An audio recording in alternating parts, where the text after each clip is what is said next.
কোমর ব্যথার রোগীরা সাধারণত যেসব ভুল করে থাকে, এটা কিন্তু একটা ইম্পর্টেন্ট ইস্যু। এই কারণে আমাদের ম্যাক্সিমাম যাদের দীর্ঘমেয়াদী কোমর ব্যথা নিয়ে আমাদের কাছে আসেন, আমি যখন রোগীকে এক্সামিন করতে যাই, পরীক্ষা করতে যাই, দেখেন আমাদের কোমরে একটা বেল্ট থাকে। এটা কিন্তু একটা মারাত্মক ভুল। আমরা কোমরের ব্যথা রোগীদেরকে কোমরে বেল্ট তাদেরকেই দিই যাদের অ্যাকিউট পেইন, হয়তো 5-7 দিনের ব্যথা, কোনো কারণে কোমরে আঘাত পেয়ে ব্যথা পেয়েছে, তাদের ক্ষেত্রে কখনো কখনো আমরা কোমরে বেল্ট ব্যবহার করে থাকি।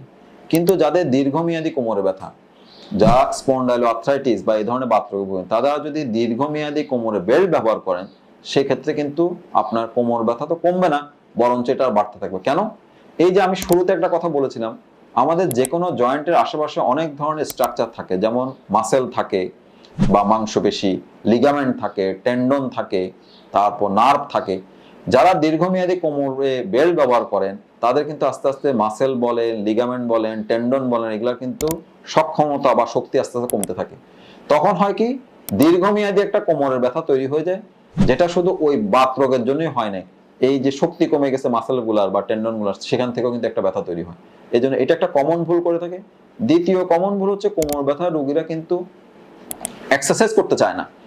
আমরা কিন্তু ওনাদেরকে ওষুধের পাশাপাশি কিছু ব্যায়াম শিখিয়ে দিই, কিন্তু ব্যায়ামগুলো করতে রাজি না। কিন্তু ওষুধের পাশাপাশি ব্যায়াম, এটা কিন্তু খুব একটা গুরুত্বপূর্ণ বিষয়।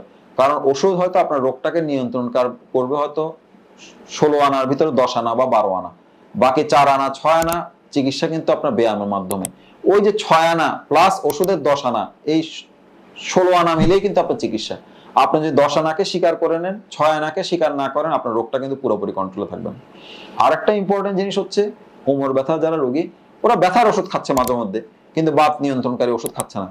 এটা কিন্তু খুব গুরুত্বপূর্ণ। যারা বাত নিয়ন্ত্রণকারী ওষুধ খান না, তাদের কোমর ব্যথার থেকে আস্তে আস্তে কিন্তু কোমরের হাড়গুলা জোড়া লেগে কোমর আস্তে আস্তে স্টিফ হয়ে যাওয়া, শক্ত হয়ে যাওয়া, বাঁশের মতো হয়ে যায়।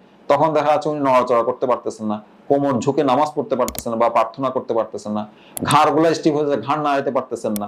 ওনার আস্তে আস্তে শুধু ঘাড় কোমর না, এই রোগের থেকে আস্তে আস্তে আমাদের যে ফুসফুসের যে খাঁচা, যেটাকে আমরা এই যে রিবস গুলা বলি, সেগুলো আস্তে আস্তে ফিক্সড হয়ে যাচ্ছে।